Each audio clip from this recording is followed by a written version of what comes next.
Viewers, हमारे अर्थ की situation खराब होने पर नासा के एस्ट्रोनॉट्स ने मार्स पर जाकर लिटरली खेती करना स्टार्ट कर दिया था, जिससे कि वो सब मार्स को अर्थ के जैसा ही रहने लायक बना सकें। लेकिन उन्हें जरा भी अंदाजा नहीं होता कि वहाँ पर कौन सी खतरनाक चीजें उनका इंतजार कर रही हैं। पर उनके साथ कौन कौन सी डरावनी घटनाएं घटी, इस बारे में तो जल्द से जल्द पता करना पड़ेगा। कहानी की शुरुआत में हमें तब की पृथ्वी दिखाई जाती है जब अर्थ की पूरी हालत एकदम से खराब हो चुकी थी। पॉपुलेशन बहुत ज्यादा बढ़ने के कारण पेड़ पौधे और सारे रिसोर्सेज एकदम से खत्म हो चुके थे। हमारे अर्थ का वातावरण ग्लोबल वार्मिंग के कारण पूरी तरीके से खराब हो चुका था। इसीलिए अर्थ के सभी वैज्ञानिकों ने लोगों को मार्स पर शिफ्ट करने का मिशन चालू कर दिया होता है। इसीलिए वो सब लगातार इस कोशिश में लग जाते हैं कि वो मार्स के इन्वायरमेंट को अर्थ के जैसा बना सके। इसलिए नासा ने इंटरस्पेस मिशन करा के मार्स के ऊपर बहुत सारे धमाके करवाए, जिससे कि वहाँ के इन्वायरमेंट में थोड़ी सी गर्मी पैदा हो। और अब उन्होंने रॉकेट्स की मदद से मार्स पर बहुत सारे अलगाए उगा दिए थे। दरअसल ये अलगाए छोटे छोटे प्लांट होते हैं जो सन की लाइट एब्जॉर्ब करके वातावरण में ऑक्सीजन गैस छोड़ते थे। और अब पूरे 20 सालों तक ऐसा करने के बाद मार्स के वातावरण में ऑक्सीजन गैस बहुत ज्यादा बढ़ गई थी, यानी कि मार्स धीरे धीरे इंसानों के रहने लायक बनता जा रहा था। लेकिन कुछ समय बाद ही नासा के वैज्ञानिकों को ये खबर मिलती है कि मार्स के वातावरण में अपने आप ऑक्सीजन गैस कम होती जा रही है और उनके भेजे गए सारे अलगाए भी खत्म हो चुके थे। इसीलिए नासा ने अपने एक ग्रुप ऑफ एस्ट्रोनॉट्स को रवाना कर दिया होता है मार्स के पास जाकर इन सारी चीजों पर नजर रखने के लिए। इस पूरे मिशन के लिए जेन नाम की एक एस्ट्रोनॉट को लीडर बनाया जाता है और अब जेन बाकी टीम मेंबर्स के साथ मार्स की तरफ निकल पड़ी थी। टोटल 180 दिन बीतने के बाद वो सब मार्स के ऑर्बिट में पहुंच गए थे। अब उन सभी को कैसे भी करके मार्स की सतह तक पहुंचना था, क्योंकि वहां पर नासा ने अपना हेडक्वार्टर काफी पहले बनाकर रख दिया था, जिसके अंदर 2 साल तक रहने की सारी सुविधाएं मौजूद हैं। उन सभी के साथ एक एआई रोबोट जिसका नाम एमी होता है, वो भी पूरी तरीके से शामिल था, जो कि मार्स के सतह के सैंपल्स कलेक्ट करके उनके बारे में इंफॉर्मेशन अर्थ पर ट्रांसफर करता जाएगा।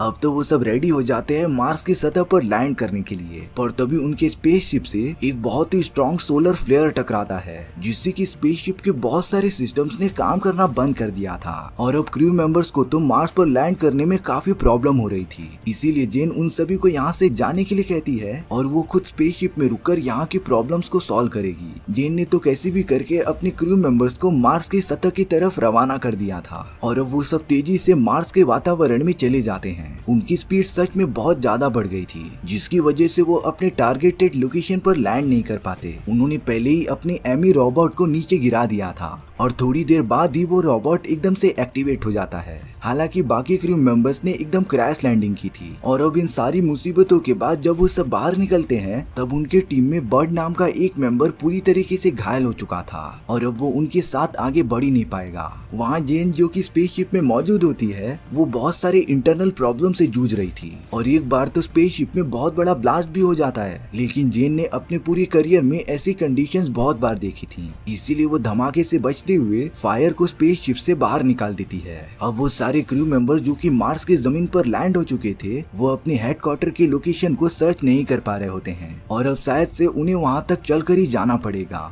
लेकिन बर्ड बहुत ज्यादा घायल होने के कारण वो उन सभी के साथ नहीं आ सकता था। बर्ड का तो सिर्फ यही सपना था कि वो मार्स की जमीन पर कदम रख दे और अब बर्ड अपनी टीम से मार्स का एक पत्थर लेके जाकर उसकी पोती को गिफ्ट करने के लिए कहता है। अगले ही मोमेंट में बर्ड ने अपना दम तोड़ दिया था। बाकी टीम मेंबर्स इस बात को बुलाकर अपनी जर्नी तय करते रहते हैं। अब दूसरी तरफ जेन जो कि स्पेसशिप में मौजूद होती है, उसे अपने बाकी क्रू मेंबर्स का सिग्नल ही नहीं मिल रहा था, लेकिन वो बार बार ट्राई करते ही जा रही थी। वहीं मार्स की सतह पर वो चारों एस्ट्रोनॉट्स अपने हेडक्वार्टर को लगातार ढूंढते ही जा रहे थे और अब बहुत टाइम तक चलने के बाद उन्हें अपना हेडक्वार्टर मिल ही जाता है, लेकिन वो तो पूरी तरीके से तबाह हो चुका था। वो चारों एस्ट्रोनॉट्स ये देखकर एकदम शॉक हो गए थे, क्योंकि उनका ये हेडक्वार्टर मार्स पर मौजूद किसी भी तूफान से बचने के लिए बनाया गया था और वो इतनी आसानी से तो नहीं टूट सकता था। यानी कि इसका मतलब ये होता है कि उन चारों एस्ट्रोनॉट्स के पास मार्स पर सरवाइव करने के कोई भी रिसोर्सेस नहीं थे। इसी हेडक्वार्टर में उन्हें लगभग 2 सालों तक अपना रिसर्च करना था, लेकिन अब वो ये सब नहीं कर पाएंगे। वहाँ जेन को जब इन सभी लोगों का सिग्नल नहीं मिल रहा था तब वो अर्थ के ऑर्बिट में मौजूद स्पेस स्टेशन में ये सारी रिपोर्ट भेज देती है। लेकिन जेन को इस बात का जरा भी अंदाजा नहीं होता कि उसके क्रू मेंबर्स किस खतरनाक चीज का सामना करने वाले हैं। अब जैसे जैसे टाइम बीतता जा रहा था मार्स पर ठंडी बढ़ती जा रही थी। उन चारों एस्ट्रोनॉट के पास तो सिर्फ 1 घंटे की ऑक्सीजन बची होती है और अब वो सब पूरी तरीके से अपनी होप हार चुके थे। इस पूरे मिशन को एस्टेब्लिश करने के लिए टोटल 20 साल लगे थे, जो कि अब एकदम वेस्ट जाता हुआ दिखाई देता है। अब उन्हीं की टीम से रॉबी एंड बॉब नाम के 2 एस्ट्रोनॉट एक दूसरे से बातें करते रहते हैं। वो दोनों जेन को बहुत ज्यादा पसंद करते थे। वो दोनों यही बातें करते करते एक पहाड़ी वाले इलाके में पहुंच जाते हैं और अब तो रॉबी एंड बॉब की डिबेट चालू हो गई थी। लेकिन अब गलती से रॉबी का हाथ बॉब को लग जाता है, जिससे कि बॉब पहाड़ी के एकदम नीचे गिर गया था और अब बॉब की दर्दनाक मौत हो जाती है। रॉबी जब अपने बाकी एस्ट्रोनॉट दोस्तों के पास पहुंचता है तब उसने बहाना बनाकर अपने टीममेट्स को ये बोल दिया था कि रॉब बहुत ही ज्यादा डिप्रेशन में था, जिसकी वजह से उसने सुसाइड कर लिया।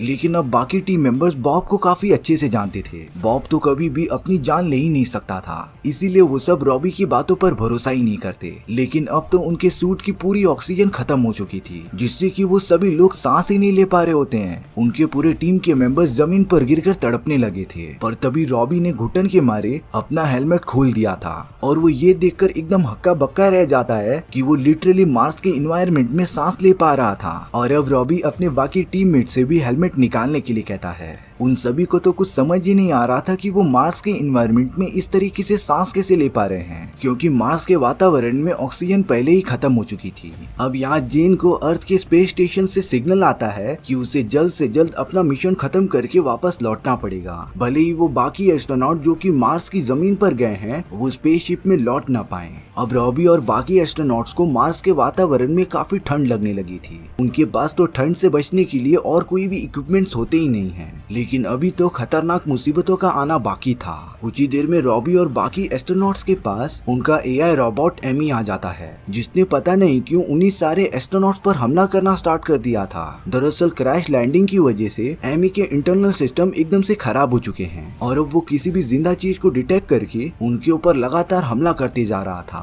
रॉबी के कुछ फ्रेंड्स तो काफी ज्यादा घायल भी हो चुके थे, पर वो कैसे भी करके एमी से बचते हुए एक सेफ जगह पर छुप जाते हैं। कुछ देर बाद रॉबी अपनी टीम मेंबर्स को बता रहा था कि नासा ने 1998 में मार्स पर रेस्क्यू रोवर भेजा था, जिसे अगर हम सब ढूंढ ले तो हम अपने स्पेसशिप में वापस जा सकते हैं। लेकिन उस रोवर को ढूंढना इतना भी आसान नहीं था, पर वो सब इन सारी चीजों के बारे में बिना कुछ सोचे समझे अपनी जर्नी स्टार्ट कर देते हैं। अब रॉबी और बाकी एस्ट्रोनॉट को रास्ते में छोटा सा रोवर दिखाई देता है, जो बहुत पहले मार्स की ऑर्बिट में भेजा गया था। लेकिन अब रॉबी और बाकी एस्ट्रोनॉट उस रोवर को ठीक करने लग जाते हैं, क्योंकि रोवर भले ही काम का नहीं था, पर उसके अंदर के कुछ डिवाइस यूज करके वो जेन की तरफ अपना रेडियो सिग्नल सेंड कर सकते थे और उनका ये प्लान कामयाब भी हो जाता है। जेन को पता चल गया था कि वो सारे लोग अभी भी जिंदा हैं, इसीलिए अब जेन भी अर्थ के ऑर्बिट में मौजूद स्पेस स्टेशन में ये सारी चीजें बता देती है। लेकिन अर्थ वाले से जेन को साफ साफ कमांड मिल रहे थे कि अगर वो सारे एस्ट्रोनॉट 24 घंटों के अंदर रशिया के रेस्क्यू रोवर को ढूंढकर स्पेसशिप तक नहीं आ पाए तो जेन को अकेले ही वापस आना पड़ेगा। इसीलिए अब रॉबी अपने बाकी दोस्तों के साथ आगे बढ़ने का डिसाइड करता है, लेकिन उन लोगों ने सारी होप छोड़ दी थी।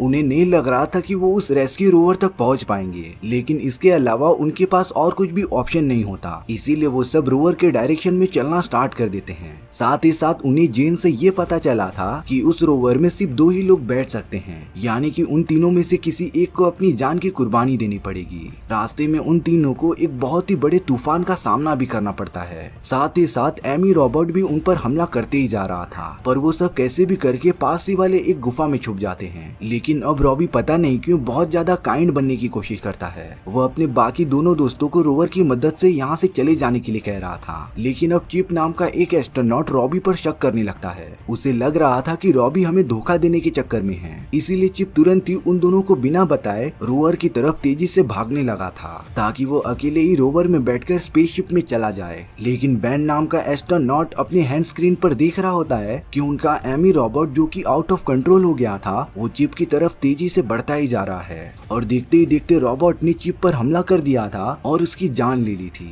ये सारी चीजें बैन और रॉबी के हाथ में ही नहीं थी, इसीलिए वो दोनों सारी चीजें भुलाकर रोवर की तरफ बढ़ने लगते हैं। रास्ते में वो दोनों एक ऐसी जगह पर आ गए थे जहाँ की पूरी जगह अलगाए से भरी हुई थी। बैन और रॉबी तो ये सारी चीजें देखकर एकदम से शॉक रह जाते हैं, क्योंकि मार्स के बाकी इलाके से तो अलगाए पूरी तरीके से खत्म हो चुकी है, फिर ये कौन सी जगह है जहाँ पर अलगाए बाकी हैं। उन दोनों को तो कुछ भी समझ नहीं आ रहा था और अब उन्हें उसी जगह पर चिप मरा हुआ पड़ा मिला था। इसीलिए अब बेन चिप का ऑक्सीजन टैंक निकालने की कोशिश कर रहा होता है ताकि उसका ऑक्सीजन वो दोनों यूज कर सकें। बेन ने चिप का सूट काटने के लिए ऑक्सीजन कटर का यूज किया था, लेकिन अब अगले ही मोमेंट में चिप की बॉडी में से छोटे छोटे फायर बॉल्स निकलने लगते हैं और तब जाकर उन दोनों को मार्स के इस डार्क सीक्रेट का पता चलता है। वो छोटे छोटे फायर बॉल्स और कुछ नहीं बल्कि एडवांस कीड़े थे जो लगातार इन सभी अलगाए को खा रहे होते हैं। बेन एस्ट्रोनॉट होने के साथ साथ एक माइक्रोबायोलॉजिस्ट भी होता है, इसीलिए अब वो उन सारे इंसेक्ट को बड़ी बारीकी से देखने लगा था। दरअसल ये सारे इंसेक्ट मार्स पर सालों से प्रेजेंट थे, लेकिन जब हम इंसानों ने मार्स पर अलगाए भेजकर यहाँ का एनवायरनमेंट बदलने का ट्राई किया तब ये इंसेक्ट अलगाए को लगातार खाते जा रहे थे और इन्हीं कीड़ों ने उनके हेडक्वार्टर को पूरा डिस्ट्रॉय किया था। हालांकि बेन को एक बात और पता चलती है कि ये इंसेक्ट भले ही अलगाए को खाते थे,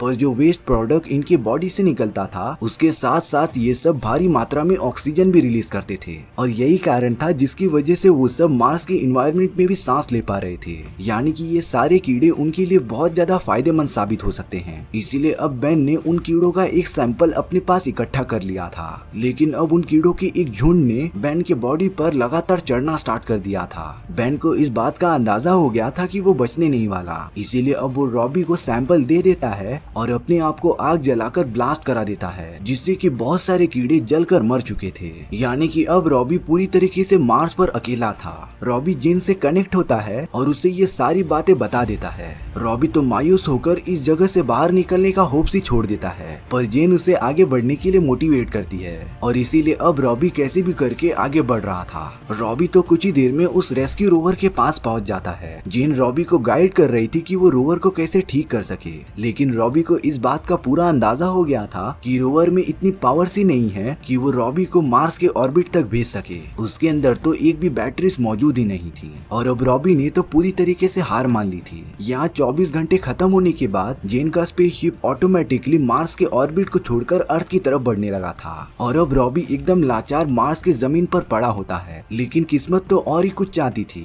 बॉबी के पास तो अब उनका रोबोट आ गया था, लेकिन इस बार बॉबी ने बड़ी चालाकी से उस रोबोट का शॉर्ट सर्किट करके डीएक्टिवेट कर दिया होता है। रॉबी ने उस रोबोट में मौजूद सारी बैटरीज निकाल ली थी, जिससे कि वो रोवर में अलग अलग जगहों पर लगा देता है और अब रॉबी के रोवर में इतनी पावर थी कि वो उसे मार्स के ऑर्बिट तक पहुंचा सके। इसीलिए रॉबी बिना कुछ देरी किए रोवर को लेकर मार्स के ऑर्बिट तक जाने लगता है। उसने तो जेन को भी कांटेक्ट करके अपने बारे में सारी चीजें बता दी थी। हालांकि जेन का स्पेसशिप निकल चुका होता है, पर वो तभी भी अपने बॉडी में वायर ट्यूब बांधकर रॉबी को स्पेस में बचाने चली गई थी। जेन ने रॉबी के रोवर को पकड़ लिया होता है और अब वो लगातार अपने स्पेसशिप की तरफ बढ़ते रहती है। स्पेसशिप में एकदम सही सलामत पहुंचने के बाद रॉबी और जेन एक दूसरे के गले लग जाते हैं। रॉबी के पास तो उन सभी इंसेक्ट का सैंपल भी था, यानी कि वो सब अर्थ पर खाली हाथ तो नहीं जा रहे होते। यहाँ देखकर लग रहा था कि जेन भी रॉबी से प्यार करने लगी है, लेकिन जेन को तो रॉबी के डार्क साइड के बारे में पता ही नहीं था। और इसी के साथ हमारी ये कहानी यहीं पर खत्म हो जाती है। सो व्यूअर्स, आपको ये स्टोरी कैसी लगी प्लीज कमेंट सेक्शन में बताना भूलना मत। और अगर आपको मेरा एक्सप्लेनेशन 1% भी अच्छा लगा होगा ना, तो वीडियो को लाइक एंड चैनल को सब्सक्राइब जरूर कर देना, क्योंकि सच में इससे मुझे बहुत ज्यादा मोटिवेशन मिलता है आपके लिए इसी तरीके की मजेदार स्टोरीज ढूंढ कर लाने के लिए। तो मिलते हैं नेक्स्ट वीडियो में। सी या।